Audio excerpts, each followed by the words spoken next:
Oh yeah, we'll do 5 seconds of room tone. I forgot to mention that. So.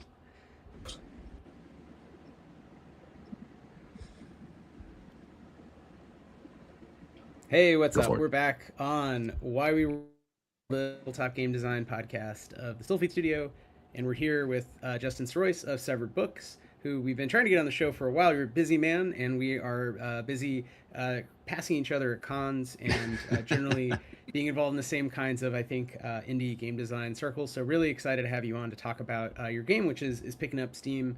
Understandably, I think inheritor of some of the interest in the Borg universe. We can talk about that. Sickest Witch. So, among other games, Justin here has created Sickest Witch, and we're excited to dive in. We're recording in August after Gen Con, so we can also talk a little about running into each other there and some fun big moments for Sickest Witch. And then maybe also the business of TTRPGs. So there's a lot to get to. Justin, thank you so There's much for so making time. much. Before Hey, I pass it over to Justin, we also have our other co-host as usual. Oh, hey, what's up? What's up, everybody? It's Chris Pickett. Glad to be here as always. Thank you for tuning in and listening. Sick. That's all I have. Well, with that, yeah, Justin, do you wanna introduce yourself? Say a little hello.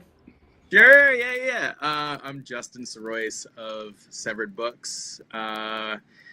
Founded in 2012. It's really weird to say that, but um, I started Severed really like writing fiction, and after 4 years, a buddy came through town and ran a game for me, and just totally changed my creative trajectory.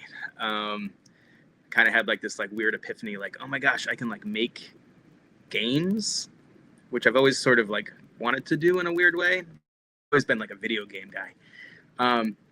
But yeah, I'm Justin. I run Severed Books. I definitely want to talk about Sickest Witch, as you mentioned, the new RPG system that came out last year. I don't know. Ask away. That's me. Sounds good. Yeah, I mean, that's great.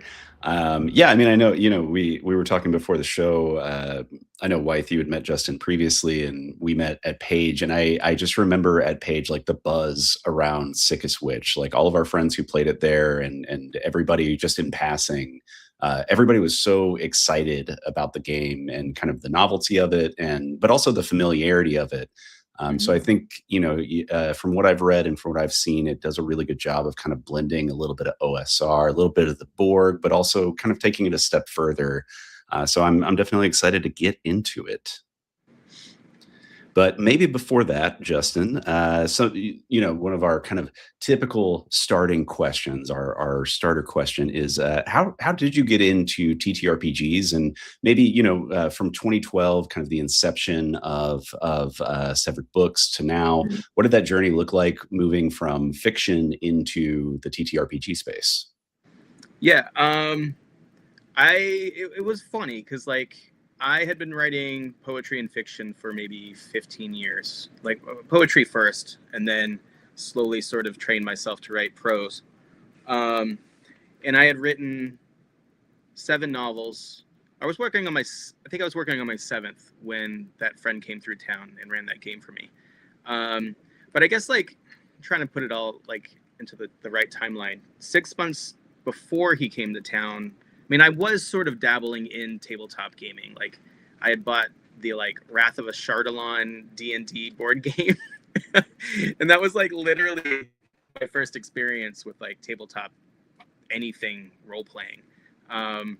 So I got into like making terrain, and I like challenged myself. I'm gonna I'm gonna like recreate this entire board game in like 3D terrain. So like I sat down, I molded everything. I really fell in love with like using my hands again because I'm an art major and I used to do printmaking a lot, and just like really physical, kind of laborious, repetitive artwork. So that it kind of got like both my hands and my brain working again in that fashion.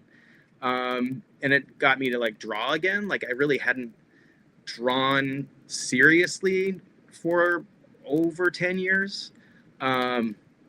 So I just sort of like I was in a creative place where I needed a switch. Like I needed something different and a little more interactive and communal. And it worked. It just worked. And in the backup again, like that 6 months before my buddy came into town, I had done my first Kickstarter. And I had made like a really simple map making dungeon deck thing. And this is back in like 2004, maybe 2016. I can't remember.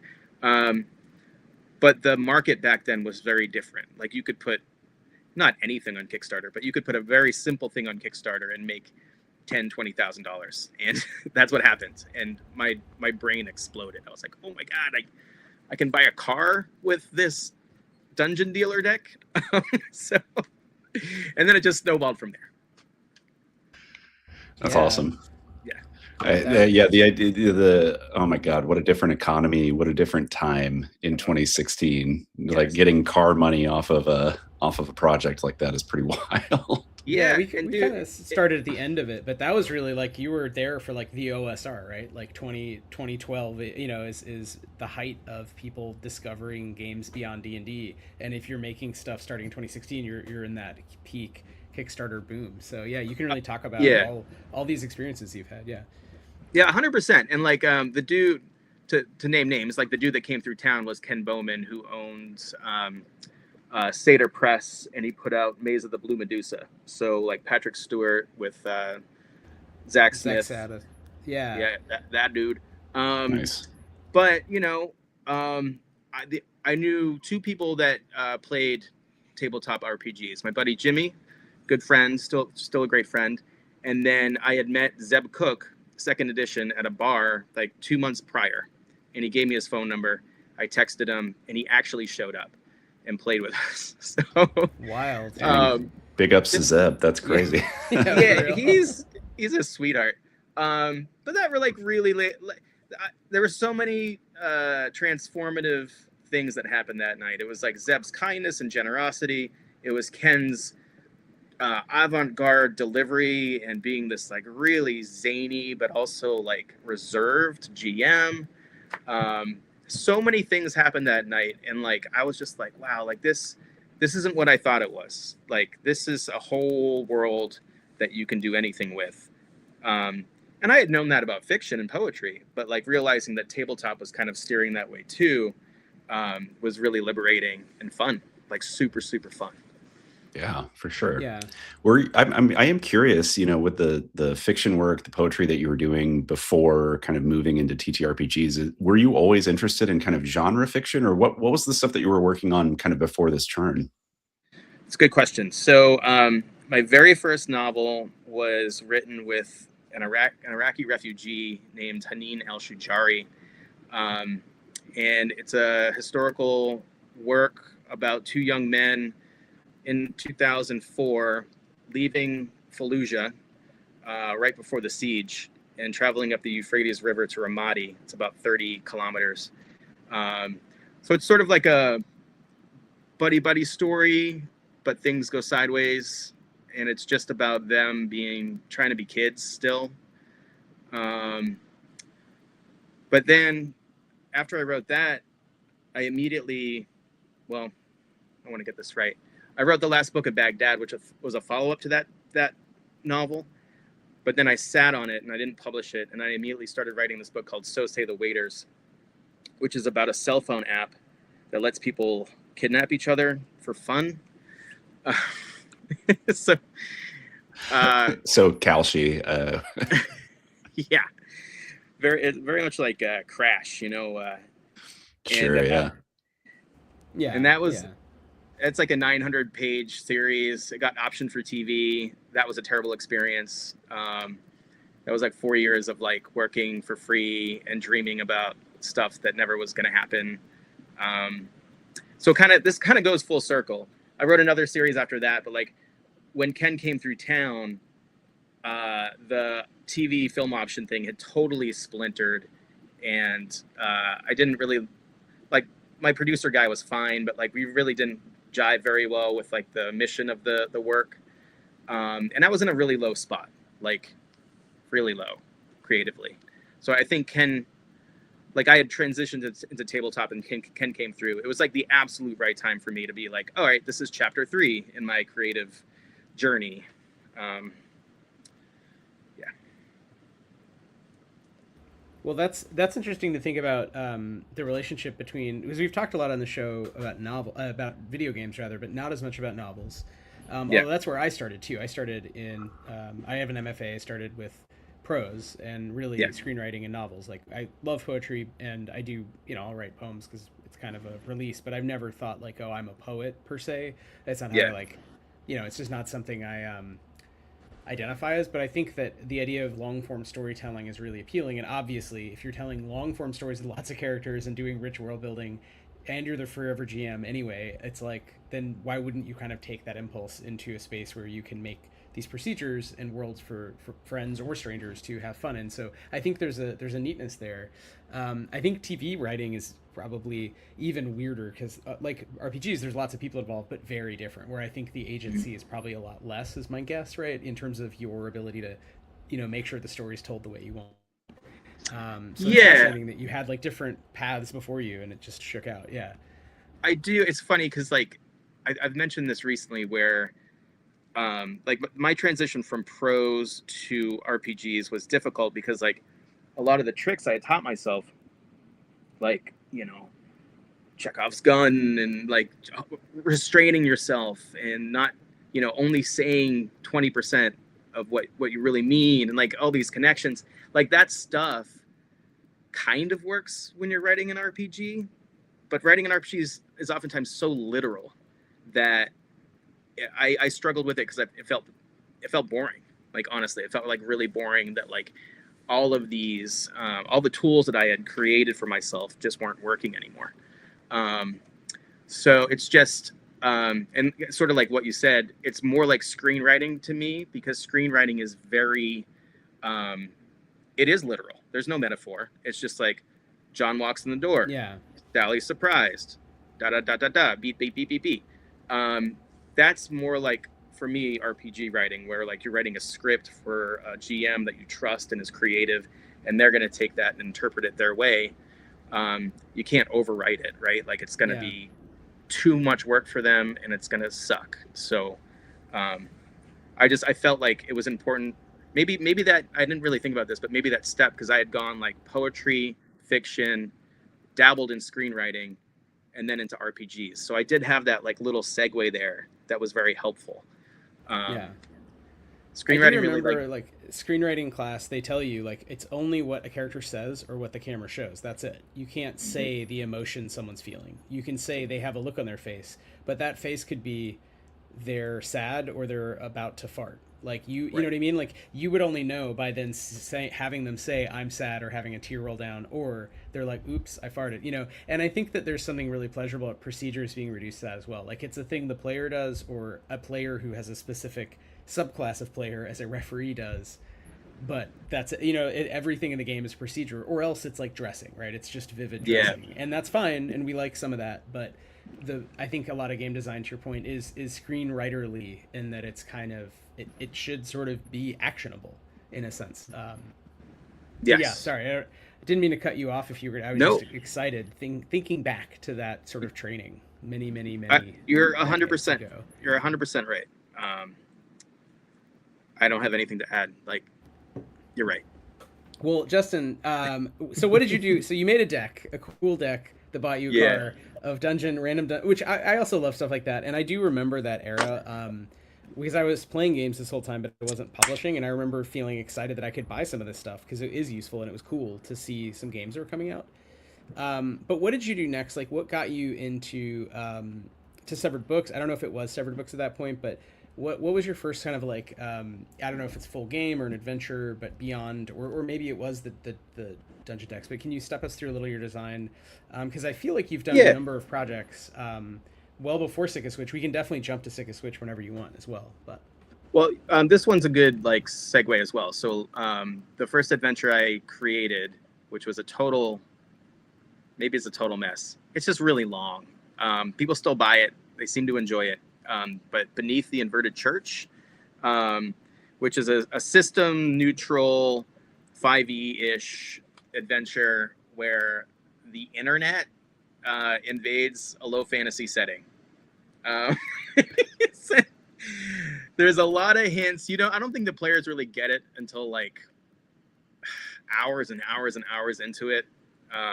You finally meet this poor cursed NPC whose name is Jif or Gif, depending on how you want to say it. And that's good. He's an amalgamation of porn gifs, like ever-changing, repeating, hundreds and thousands of like fleshy porn gifs, and he's impossible to look at. It's just like confusing, and when you do look at him, you're like, oh shoot, is that what I really think it is? But he's really kind, and he needs help. So I think when you meet him, you're like, all right, something else is going on. Yeah, gee, I wonder. But there's NPCs. The witches, the Sickest Witches of Black Branch, are in Beneath, and you meet them in the beginning, sort of the beginning part. And years later, I was like, man, I really like those characters. I really want to like revisit them and think about like their storyline. So really, like Sickest Witch, like the lore, not the mechanics of the writing, just the lore, really started back in 2018 with that book. Yeah. So these are a couple of themes that I definitely wanted to bring up, and we can talk about them as much or as little, whatever comes up, but sort of witchiness and this theme of like what is a witch and why witches are in your games. I feel like the kind of cool, they almost like function like punk, the word punk does in some other games, where it's like it just means sort of standing against an oppressive, hegemonic like status quo, but also specifically kind of patriarchal and like, shitty, like right wing. Like it feels like witch is doing some kind of work there as a through line, sort of regardless of what you're doing. And then also, frankly, that it is pretty mature content, which we haven't talked a lot about in the show, although I feel like we'll talk about like movies and stuff. But, Sickest Witch especially is like pretty, I would say, over the top in a fun way. I mean, you're like harvesting organs to use for spells. I mean, it's very old school, truly like at least what people thought, quote unquote, witches were in a certain time and place in a certain representation of that. It's very Hoxon to me in a way, like reading through the book, and also just the art that's in the book. It has this very evocative kind of old school turn of the century kind of pre-satanic panic feel to it. Cool, good. I mean, I'll first say that like I was tempted, but I knew better, to put like really gory, overt imagery in that book. And I wanted the players and some of the writing to do that work for it. I figured that like the second I kind of went that far, the shark might have been jumped a little bit. Like if I'm showing a witch with a hatchet and she's cleaving off the hand and biting it with her teeth and smiling and cackling, that would kind of suck. Like, you can do all that fun stuff in your head, and you will if you play the game, and that's great too. You're right. Or when you're going to bed, you're like, oh man, that was really crazy. But yeah, like I've said this to a few people. Like I've modeled Severed Books, I hope, after A24. Like I would rather go the more psychological, quiet route than the hacker 80s, nostalgia for nostalgia's sake. I honestly think nostalgia is toxic for a creative person. Agreed. Mostly. So I didn't want to build the brand or the mission around any of that. Like I wanted it to be like forward thinking and different and restrained. Like, and maybe some of that comes from my prose writing, where you don't need to like show the guy's head getting ripped off. You just don't. Mm-hmm. You don't. That's where the new Dark Sun might go.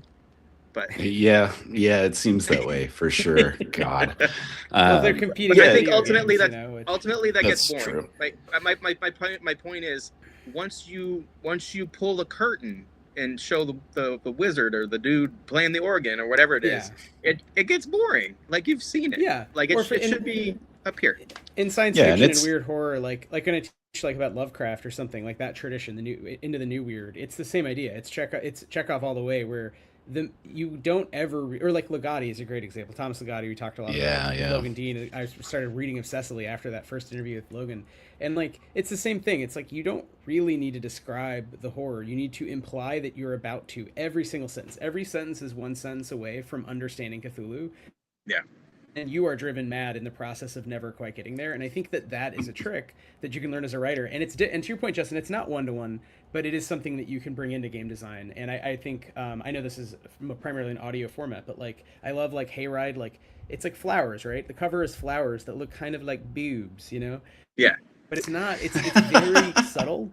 In Yes. a sense, it's a very beautiful book. It's golden. It's sort of flesh colored with gold lettering, which is like Yeah. like A24 I think does spring to mind. It's like, wait, is it meant to be a book like actually were made by some sort of demonic cultist at some point, you know, made of human flesh, or is it just Right. tan, you know? And I think that there's a lot of good design choices that, to your point, let the reader kind of tell a grosser story than is actually depicted. Yeah. And I think a lot of the violence and you know the gore and things like that, like you were saying, Justin, it's implicit in the play loop itself. It doesn't need to be said out loud, and you know what's happening in your mind, Yeah. but you allow that space for the imagination to really take hold, and I think that that's where the juice really is. Sure. And like respect your audience, because like there is nothing more scary to you than your own brain. And I don't know your brain. I don't know like the stuff you've been through or the violence you've seen, or I don't, you know, but you do, and you're going to bring that to what I'm hinting at, not what I'm overtly putting in your face. So I think like the more you hint and the more you like dance around the terror, the more you bring yourself to the terror, because you're allowed to like spin and spin and spin. You're like, oh shoot, Yeah, that's Yeah, I my love mom that. with the belt again. I see. It's all Oh Freudian. no, it's so Jungian, specific. Yeah, it all goes back to Freud. Love you, mom. But yeah, you're right. It's like horror is showing, terror is implying, and I think that's actually Right. again a difference like showing and telling in general in writing. That good horror writers, even that's what we call the genre in American English. It's not actually all horror. It's mostly terror. If the good stuff. Yeah. Sorry, Absolutely. Chris. Yeah. Well, I was just going to say, you know, we've been implying some things here, but I am curious, Justin, just for the uninitiated, for folks listening or watching who haven't gotten their hands on the game, who haven't had a chance to play it, what does the play loop, what does the kind of basic setup of Sickest Witch look like? Can you walk us through that? Yeah, so I'll just tell the lore super fast.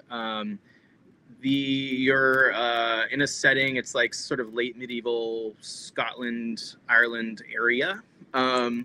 And your people, your peasants, you've just been abused for generations, right? You work the field, you pay your taxes. You've heard this story before, we're living it right now.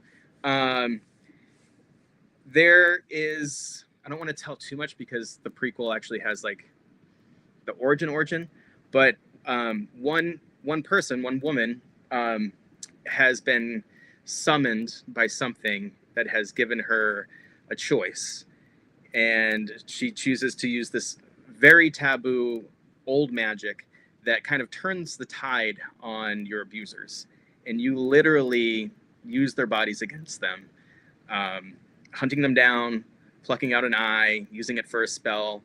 So the magic system in Sickest Witch, like body parts are currency.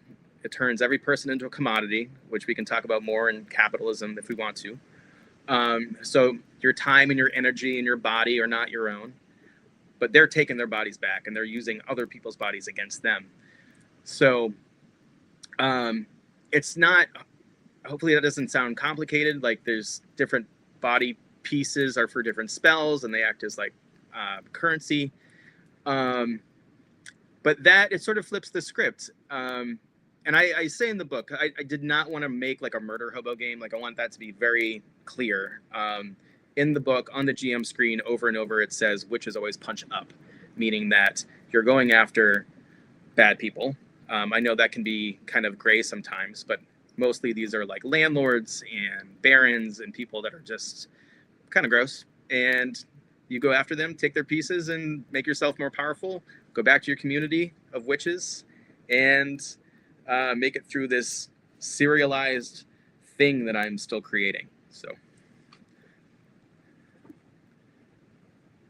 Nice. And also just the idea of being witches is you are using magic, and it is brutal magic, which Hmm. is separating you from sort of the other people of the world, who might include any number of sort of ye olde, scumbag sort of knights who might be extortionists, basically. Or, Yeah. you might Yeah, have yeah. monsters. You could throw in, like, one can run Sickest Witch with basically any OSR material, right? You could bring that in, or you could use it as a kind of almost like, to my mind, correct me if I'm wrong, kind of a hack of a general tradition. So it's not asking the reader to know a ton of new rules or anything like that. It's fairly simple and No. Yeah. continuous Yeah. with some of those other games like a Merkborg or Into the Odd even, or something like that. Mhm. But Yeah. the witch stuff is why you're buying the book, right? Yeah. I didn't want to reinvent the wheel as far as mechanics go, so I felt like I allowed myself 3 or 4 things that I stacked on like a D20 with modifiers system. Um, I didn't want to overdo that part. There's just enough in there to make it unique and different and special. Um, and I feel like it's a good system for a campaign. Like if you really want to, like, if you run one of my one shots and want to just spin it off into more things, um, the system isn't out to kill you. Like I specifically say, like, I want you to come back. I want you to have fun. The whole point is like rising up against your oppressors and literally like tearing them to pieces and using their pieces against them. So Hell yeah. yeah, Which yeah, is shout out to Gallows Corner. Shout out, I gotta say, to Danse Macabre, right? So Chris's name is a similar vibe, totally different, in that there's no magic, obviously, but I Yeah, think yeah. the idea of low fantasy not being just murder hoboing, but actually being about something is kind of a yeah, dead on, like, obvious way to make a cool game, because it still is low Yeah. fantasy and you're still highly lethal or whatever, and rules light, easy to learn, but then you're adding kind of more of a why, like more of a why are we out here in the Yeah. woods with sickles. And I think the late medieval period is such a great historical era to look at for just emphasizing class consciousness as well. Sickest Witch, the witches punch up. In Danse Macabre, you work for asshole nobles who are bossing you around. Gallows Corner is literally just about the peasants' revolt of 1387 in England. And yeah, I don't know. That's a through line through all of those games that I really love, and it makes it so that you can discuss class consciousness. You can point a distant mirror back at where we are right now without it feeling like you're beating a dead horse. You know what I mean? right, right. Yeah. So why don't you so you told us what Sickest Witch is. I feel like it's come out over, as you say, there's kind of the inverted, beneath the inverted church. There's Mhm. Hayride, and then I think, was it last year was the big Kickstarter, right? Yep. Um, and so, Justin, I know there's been a lot of pieces, and I think some of it isn't necessarily Sickest Witch, because a lot of your stuff does say compatible with Merkborg. Like, I think I picked this up, I think this year at Page, but the OSR Yeah. booster, which has a bunch of cool weapons, and to me is in the style of Sickest Witch a little bit. But Mhm. is obviously also, you could just see this as a Merkborg, beautiful zine with, again, a lot of gold, a lot of beautiful printed graphic design choices. But yeah, why don't you walk us through the rest of the Sickest Witch world beyond the core rules, and I don't know, plans you have for it moving ahead. Yeah. So um, I'm definitely serializing the overall story. It's very sandbox, so you could play different adventures at different times. But I do, like, on the website, I have like, it's best to play this in this order. Um, but yeah, in September I'm gonna put out the latest thing. It's called Seducer's Song. Um, it's ideally it's gonna have it definitely has a solo mode, but I want to adapt the solo mode to a group mode, which most Sickest Witch products are.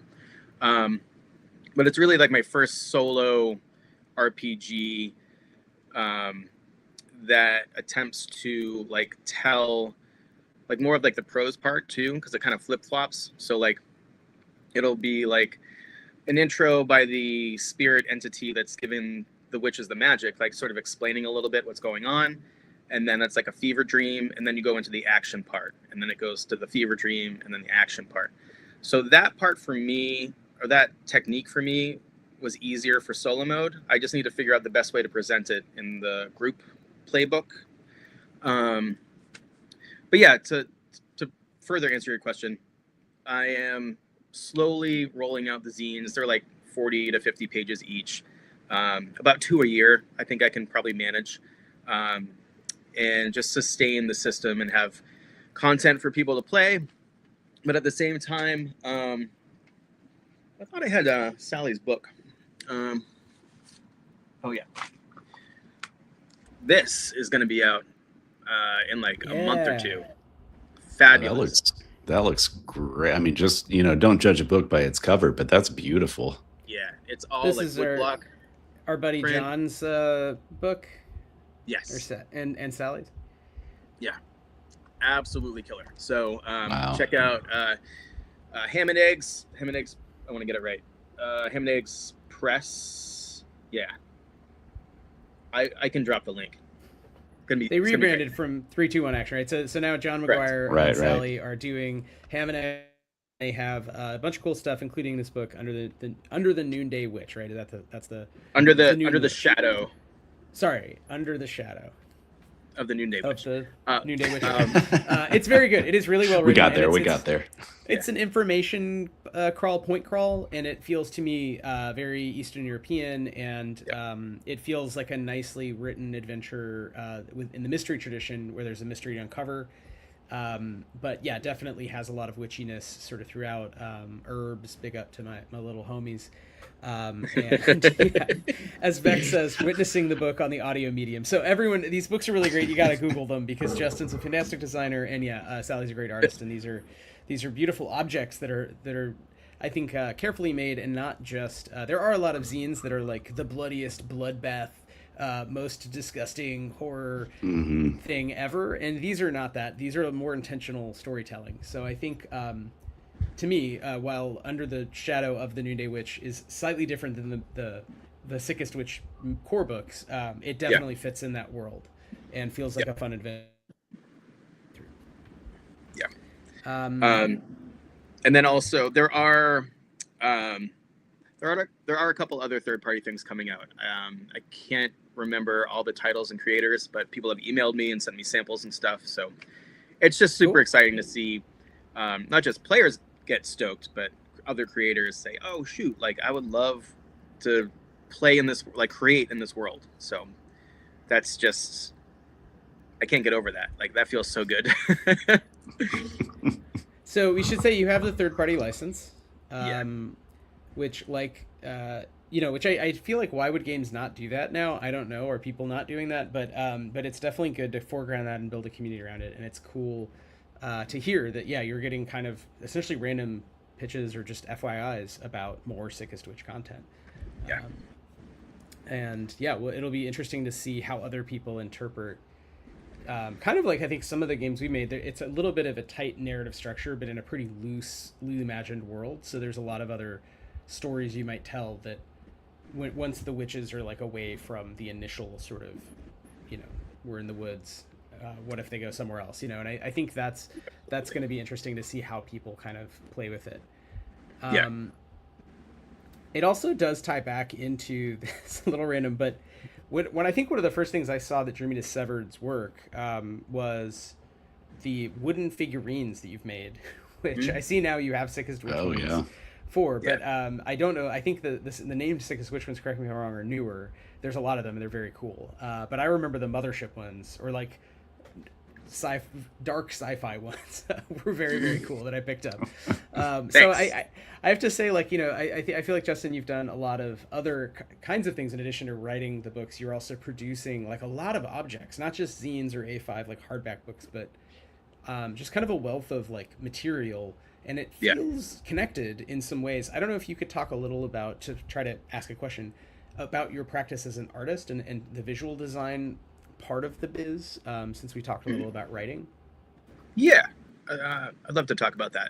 I didn't mention, this is part of my development as well, like from 2004 to 2000, I guess 3 years ago, so for 18 years I had a full-time job as, I was a fed in a communications department, but I kind of had two phases of that career. The first 8 years was in graphic design and pre-press and manufacturing. And then the last 10 years was just in like speech writing and like just writing. That's it.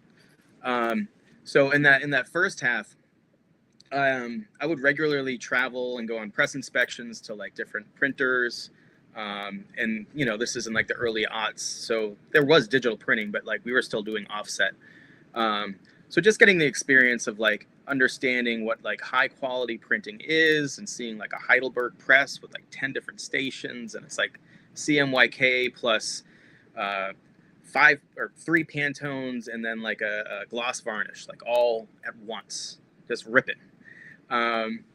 Really kind of like fell in love with that process and like just like making stuff commercially, because like I had gone from printmaking in college, you know, like in Talio and like etching, to high quality government commercial printing, and then also like these plants, they would print for the public as well. So seeing all different types of stuff. So I feel like I kind of brought all that experience and joy really into Severed Books, knowing that like, oh hey, like it's not hard to source something, and if you have a clever idea, you can put it on a piece of wood or cut it down. I feel very lucky, and I think that people right now in general, I don't know if this is going to change like because of politics, but we can sort of create anything we want right now in a way, and that's hasn't really occurred to this extent. I mean, we've probably had about 15 years of this, like, oh, I can get on X website and contact a Chinese vendor or someone in India, right, and I can make a garment. Or, you know, if my kid, he's 14, he wants to be a fashion designer, like we can figure that out. Like we can order some scarves and like make you feel great. And like, then you have this thing you sell.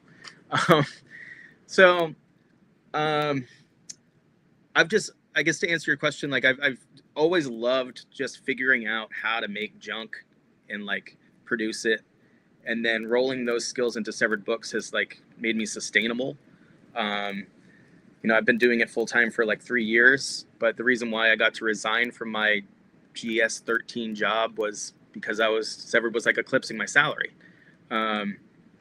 So I feel like in order to be sustained, to sustain myself as a business, I need a couple different buckets, right? Like I got the wood mini tchotchke kind of things that help me sort of pay the bills and collaborate with artists really quickly that I love, like Marie Enger and I can't name them all. Dark Wizard Berserker, like the very first small party set. And then another bucket would be the books and zines, which take a little bit longer, but I love doing them more than maybe this bucket. And then for the whole sustainability thing, you know, I do Game Face Con and the Tabletop Holiday Market, so like different events around town.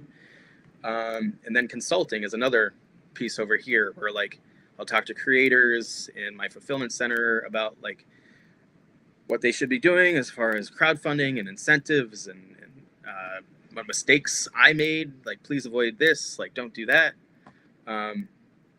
So yeah, to answer your question, I don't know if we were supposed to talk about like business sustainability, but like the wood minis are they're a key component to that whole kind of like system that I've built. Yeah, I think that's something that that Wythe and I and the other folks at Stillfleet Studio are definitely kind of stumbling into, is being like, oh yeah, you have to kind of be a hydra in a lot of ways, you know. So like we're doing consulting, we're talking about publishing other people's work, not just what the studio is doing, all of that. But it's smart to try to expand out as much as your capacity allows for. And you know, especially to your point, Justin, there's also a lot of like prosumer kind of options for like I'm thinking of like Cricut or, you know, home laser engravers, home 3D printers. There's all these kind of ways that people can access that. Whereas maybe 20, 25 years ago, it was a lot less accessible. It was a lot harder to get your hands on. Yeah. Yeah. And like, I'm just sort of realizing this now, but like the novelty items that I'm talking about, like the wood minis and stuff, like Dice alone used to fill that void for companies. They're oh, like, you know, we'll have our core rule book and then a 6 set of dice and like this other 6 set, and everyone's gonna buy everything. Like that trick doesn't really work anymore because like people have billions of dice, and I know people still buy dice, of course, but it's just like you can only go to that well so long.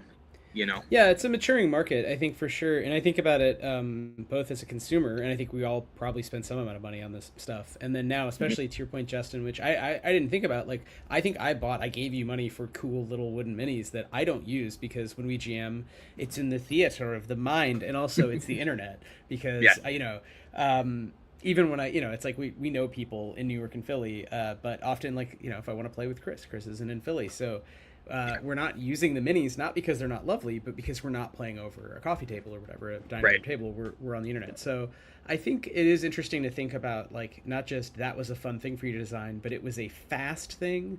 And then it's a thing that returns value because it fills that void. That I know exactly what you mean. It's like every campaign in 2012 to 2016 was like, sure, for $10 extra, I'll get a bag of dice. And now there's that, okay, I'd rather just keep the $10, and it's related to macro scale economic shifts, but also the maturing of the market and people basically coming into the hobby and getting enough dice, getting enough stuff where they can be to some degree. And I think it benefits, hopefully, companies like ours. They're a little bit more mature consumers. They know what they want a little more, hopefully.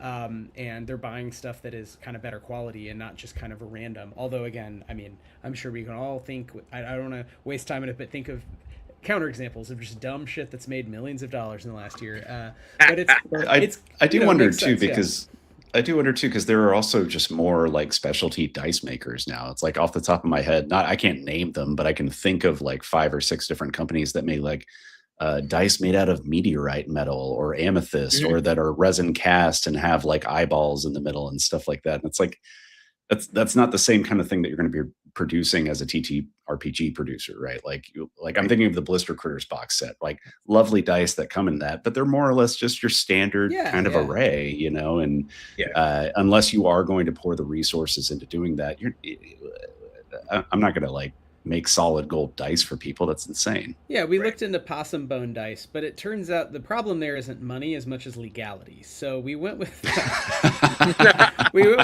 acrylic for the box set. That's some Sickest Witch shit.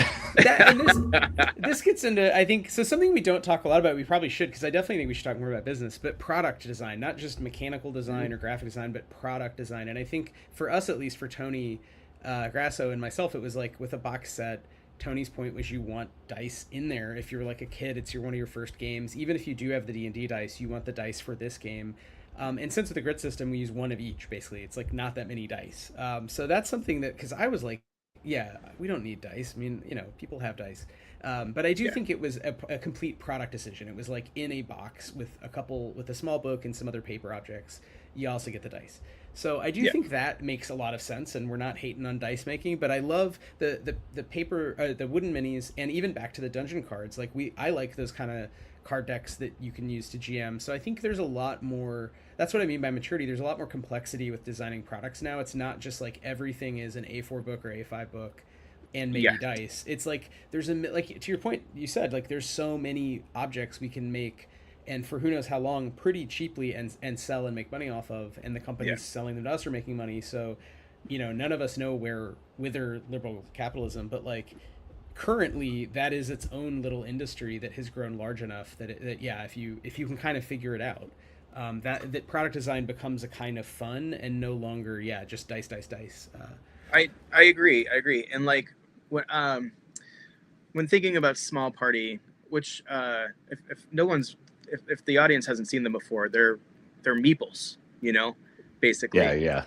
But they're really fucking cool meeples. That's the difference. This is the trick. You don't call them meeples. You call them anything but. So like, I never say meeple. Put small party on there and make them mean. So like the art direction is so important. I mean, especially in this industry, because you go to Gen Con or PAX Unplugged and you see billions of images and you're only going to remember 10, right? Like, oh shoot, like Mothership, the game Root, Leader Games, or that's when the branding is so tight and the illustration work is so perfect that you're like, that's for me. I get it. So when I was thinking about small party, and at first I was really nervous. I was like, are people going to make fun of me? They're just meeples. Are they silly? Are they stupid? But when I started finding the right artists, like gritty punk, like Dark Wizard, he's a tattoo artist in Michigan. I was like, he's perfect for this. And I was like, dude, like make them crusty, make them smoke. They're smoking cigarettes. They're truckers. They're punks, crust punks. And then it just that product line just took off. And I knew, I was like, oh shoot, like I think I did something right, because people, they'll pick them up and they'll look at them, they're like, oh, what? Like, what's going on in there? Well, and the printing on them, I mean, you have managed to really like pack in some really delicious fine detail on those little blocks of wood. So yeah, there is a moment where you're looking at it from afar and you're like, this is sick, and then you like really get in there. And there's just more to explore, more to discover with it. And I just really quickly, I love the idea, no murder hobos, only crust punks. Yeah, for sure. Well, I love the mix of familiarity and weirdness, because they are very familiar. You're like, I've kind of seen this, but then I think that's what, to me, Justin, that's exactly what happened. It's like, I've seen this, and they're like, wait, no, I've never seen this. Like, I've never seen this format of object at this price with this quality.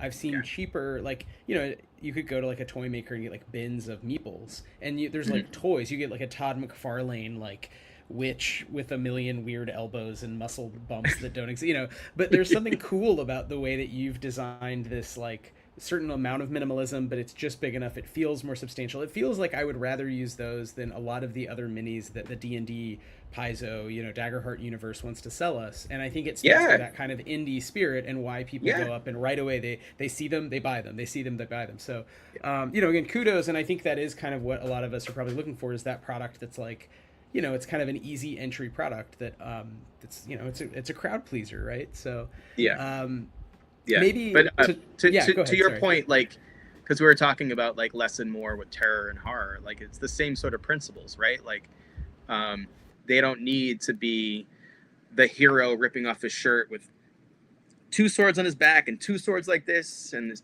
fire coming out of his eyes. It doesn't need that. Like, we don't need it. We just don't need it. No, exactly. And so, but this to formulate more question, scumbags. Right? Do you want to say a little about the business and learnings and things that have changed? So sort of open ended, but you said you've been doing Severed for a while, and there's been a couple different kind of movements or things you've seen come and go. And so the non-meeples, the small parties, are one example of something cool. But you've done a bunch of iterations. So Sickest Witch is another one that's kind of blown up. That was we should say, I don't know if we've said on air, is nominated for 2 major ENnie Awards, which are the biggest awards in our little industry. So it was cool to see someone I knew like nominated for a major award, rightfully, and we all were clapping and such. But yeah, like, what other sort of I guess aspects of this do you feel like you've learned in terms of making a sustainable game design practice? Like we were talking, I think, a little earlier, like about also making yourself feel content and happy, and it's not just money, but it's also like, what can you keep doing that fulfills you? Gosh, I think, like, I don't know if early Kickstarter, I know this still exists, but like Kickstarter crowdfunding in general is one of like the few instances in capitalism that rewards you for experimentation or taking a risk. With actually, some of it is no risk, because like if it doesn't fund, you don't have to like pay people out, but you definitely have to develop the thing and take some upfront risk. At least take some sweat equity to get into it. Yeah, but I feel like I kind of leaned into that early, because like I was making the terrain and I was making all these like big physical items. Like one of my Kickstarters years ago was for like a character sheet that was a plexi sheet, but at the top was a stone, and I was like molding these by hand. A stone dice tray with all these things you can put your stuff on, and it was really cool, but just not practical. They were like heavy and not that durable, because they were made out of like gypsum cement, and I had to hand paint every single one and ship them out. So I don't want to discourage anyone from experimentation. Like I think that's where the magic happens. Like But I kind of took it so far to like the physical form that I was just sort of like fucking up certain things. Do we swear on this podcast? Okay. So, and like anyone can go back into my like Kickstarter history and see all these like wacky things that I did. But I feel like one big mistake is kind of part of that, like kind of like overdoing the add-ons, overdoing like the all right, we're going to collaborate with 17 different creators, we're going to have 11 different artists, going to unlock all this stuff, and it's like 200, 300, 400, like these tiers are like kind of unreasonable maybe, and you kind of paint yourself into a corner of like collaboration, and then your project takes years to come out because your lovely friends, they have other stuff to do, they're creating other things, and maybe you're not on their priority list and it kind of slips a little bit. So I feel like being very sensitive about that as a business and a personal, as your own creative person, and not overdoing the promises with like collaboration and stuff, or we're gonna make this awesome dice set that has perfect edges and a beautiful, perfectly centered thing on the D20, and then you get the sample in the mail and it looks like crap. You get another sample a month later, it looks okay. 3 months later, you get like an acceptable sample that no one's gonna like anyway, and it's just like, all right, now it's like 8 months later, and it's because of this one D20, Yeah, we definitely know this horror story. Backers of Danse Macabre, the books kind of are like cold sweating. In the mail. Yeah. No, exactly. It's like one SKU. To your point, Justin, it's the more every SKU and every collaborator, right? Right. To reiterate what you're saying, every time you add a thing or add a person, there's more chaos, which isn't necessarily bad. More chaos. Yeah. And I will say, for Danse Macabre, we were pretty tight on our own personal timelines. Like we got stuff done, but there's always something. There's always going to be a hiccup. There's always going to be, and to your point, Wythe and Justin both, the more SKUs, the more hiccups you're going to hit, the more bumps in the road there are going to be, for sure. Yep. More wars in West Asia. Oh yeah. The more tariff wars. So that's, I think, something, and that is something I definitely think we've heard before as well, is like if creators are starting out, maybe don't have pick one add-on, or like, you know what I mean? Like don't try one experiment maybe. Would you say, Justin, that's a fair way? Like think about where the risk is and take one risk as opposed to every single thing is just wild. Yeah, I agree. And then collaborate with people you trust and maybe have them deliver 50% before you even launch the Kickstarter. As I mature as a business person, I have gotten to the point where 90 to 95% of almost every project that I launch is done. And it's like Kickstarter is just interactive marketing at this point, and it's unavoidable. Same for BackerKit. You can barely launch a product without those platforms anymore, unless you're a huge Free League or somebody. So, well, even then, they're still on Kickstarter for their projects, and so is Daggerheart, and so is fucking Wizards of the, like, everybody's on there. Which is also a part of that shifting landscape, right? It's not just small creators going to the community and kind of asking for a leg up. It's also like you are competing with large companies that make quite a bit of money and have a lot of resources that you may not have. Which again, find your greatest hit as far as like the add-ons and things like that. Like pick a direction, stick with it, make sure it's good, make sure it's very high quality, and just stick to your guns in that way. Yep. So do you want to tell us, I guess, just remind us, what is the next thing you are, or I guess, I don't know if you can, if it's secret, but if it's not secret, what is the next thing you're building, and are there things about the process you can kind of reflect on, like how, like you said, you try to get about 90% done. So I don't know, do you use, like, I'm always curious about these things, like kind of project management, like do you have a spreadsheet of like 8 things at any time that you're working on and you're kind of doing sprints, or is it much more organic and it's just like, I don't know, I wrote some stuff, now I'm going to design it, I'll start telling people about it when it's 90% of the way? Knowing that I was at Fed for 18 years, that also had to do records management training, like very very, very thorough records management, because the government gets sued and you have to have everything accessible and 508 compliant or whatever. I love my spreadsheets. I have a spreadsheet for not just every project, but like the P&L, and I have my timeline for my crowdfunding through 28. That'll shift like a living document. It's not like set in stone or anything, but I don't think I could function without my lists and my cheat sheets and all that stuff. Even when I was writing fiction, like I was very into outlining things and having every chapter had a word count, like estimate and what perspective the thing was from and how the tension was shifting. But yeah, I feel like in order to stay successful, I just have to keep myself on track. And like, I kind of tell this to my wife now and then. I'm like no one, I have no boss, and no one is kicking my butt to get things done. So I got to wake up every morning motivated and excited. And if I'm not, like, I get into like these really terrible moods, like where I feel like I'm failing, and 3 days of not drawing or writing, I feel like a zombie. So maybe that's getting kind of personal, but there's like manic highs and lows with creativity, and without those lists and stuff, I feel like my brain would just be all over this room. So I need my foundations to go back to and be like, oh yeah, I was excited about that last week. I need to remember that. But yeah, to answer your other question, Seducer's Song will be out on Kickstarter in September, and that's a really fun, even more adult not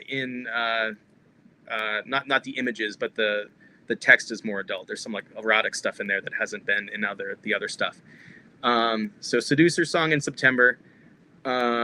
I'm working on a patent, like my very first patent for like an outdoor toy, like a recreation toy. I can't really talk about that yet, but when my attorney files, it'll be pending, so I can chat more. And then I really want to adapt that kidnap thing that I told you about into an RPG and really upset some people, but I don't know quite how yet. It's in the works. There's a spreadsheet for it. Don't worry, folks. There is. I was going to say, to the spreadsheet thing, I mean, as you know, I think I've mentioned on the show before, as a seasoned ADHD haver, I thank God for Wythe and his partner Gay for being very diligent and disciplined and keeping spreadsheets and keeping many notes and things like that, because I've learned a lot from that. And yeah, you got to have it. You got to have it, because there's a lot of fluctuation, and just even being able to check back and see like, oh yeah, I did commit to doing this thing. Like, it's so important just to get things done and get them out into the world. Oh my gosh, especially if you're collaborating with people and paying them out. Like I don't want to talk about the Morkborg action figure. Oh, now you got to talk about the Morkborg. No, we'll save that for another episode. We'll save that for another episode. They're right here in a giant bag. But like with Johan and Pele, like I have a spreadsheet of our expenses, and it's just like, if I didn't do that on day one and I had to like go back to it now, I would have so much anxiety. Like I wouldn't be able to sleep, So like, if you just do the upfront work and poke at it every day and like update it, then you're going to be fine. And I learned that a long time ago. Like there's certain things you can procrastinate with, but that stuff you can't. Like you have to keep it up and manage it. No, I think that's really interesting too, because I always say this when I teach writing with plot. I mean, I think with game design it really helps. I think with procedural design, outline. Mm-hmm.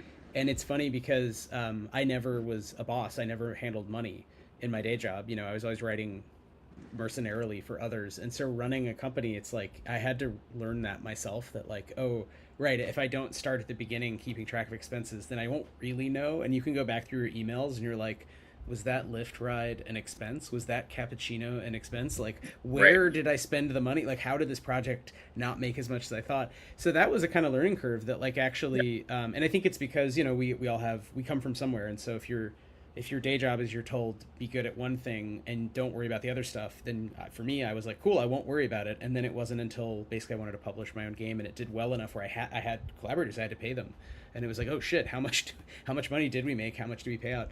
But to your point, actually, yeah. Sorry, I have one thought, but Justin, what were you saying? That is such a great point, though, because like I was talking about entrepreneurs with someone last month, and how like only 100 years ago, 150 years ago, almost everyone was an entrepreneur, farmer.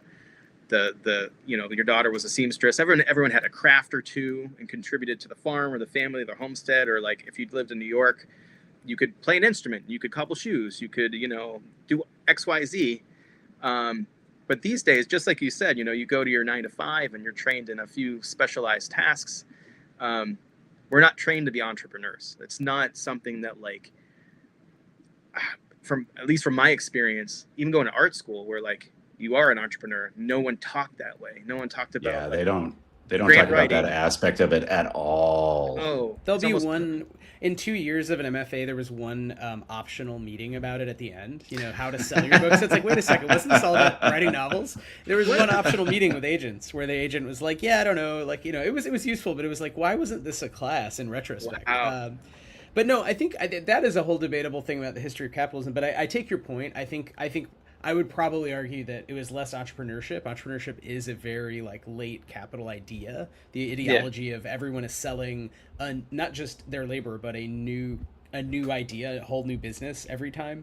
I think that's a very like that's like a Jetsons atomic energy that's the beginning through nowadays, especially like the internet.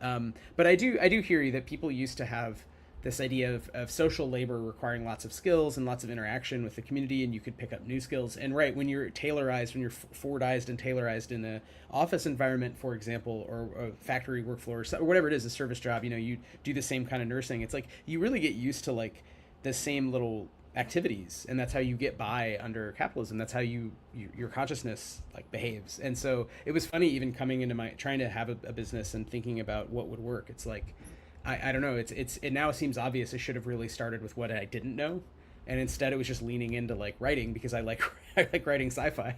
But keeping track of P&L spreadsheets is actually what's important if you have a small business of any kind in the United States. Like it doesn't matter what your business is, right?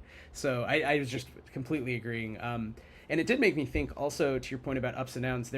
There are real downs in the creative process, and I do think having a list of more minor things that you have to do that aren't that intimidating is really useful.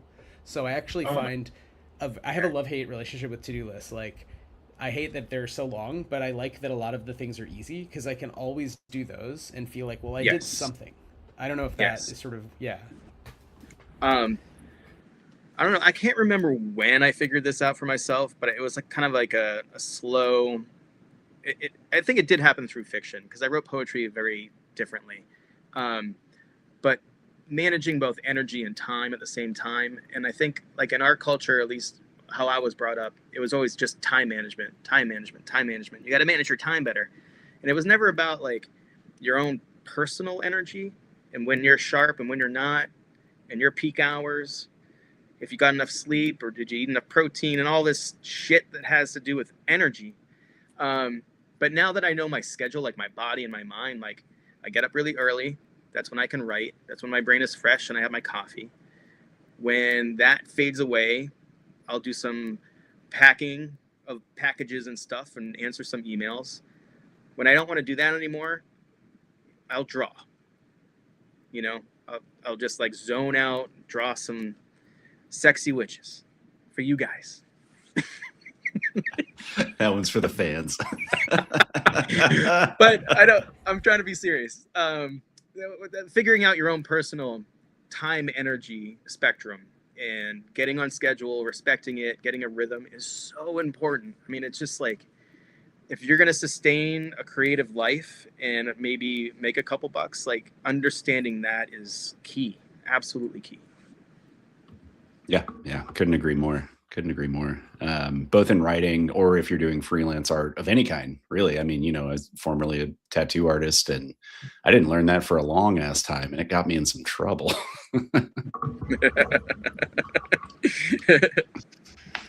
And that was well, a tale for another day. That's a tale for another day. I was going to say that is a tale for another time because I want to be mindful of time. We are a little bit over an hour here. So maybe, Wythe, should we wrap up with our traditional last questions for Justin and Severed Books? Absolument. Thanks, Justin. And yeah, what, Chris, do you want to take it away? And Sure. we will call this one Dunzo.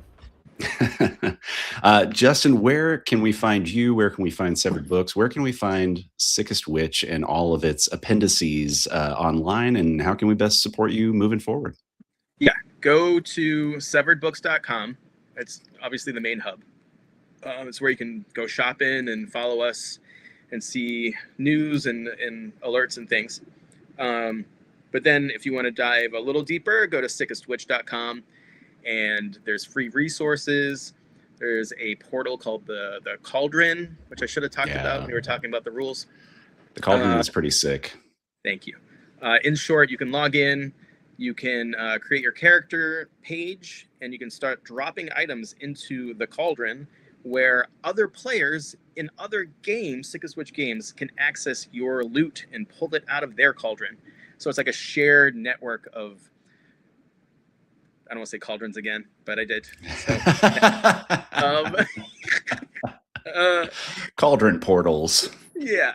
I love that all the games are hypothetically linked together and you could be talking to each other. It's even called, when you do a long rest, it's called a long call for Cauldron. But I love these stupid, modern references that you're literally dialing into Black Branch. Like, y'all there? I know it's 3 a.m, but here's a beautiful pauldron. From your cauldron. Have a pauldron for your cauldron. Word! Yeah, I like the idea of a magical internet. That's something I'm in a project that I'll talk about in the future another time again. But that's something that I'm kind of playing around with a current project is the Aethernet instead of the internet, where it's just it's just magic, but what's the internet other than just making sand think? I like that. That's great. That's great. All right. Well, I think that will do it for us tonight. Thank you, everybody, for tuning in, for listening. Thank you, Justin, for joining us tonight. This is a lovely chat. Always good to see you. And thank you, Wythe, for being a friend. Come on, get out of here, Christopher Pickett. All right. Thanks, everybody, and we will catch you next time. See you later.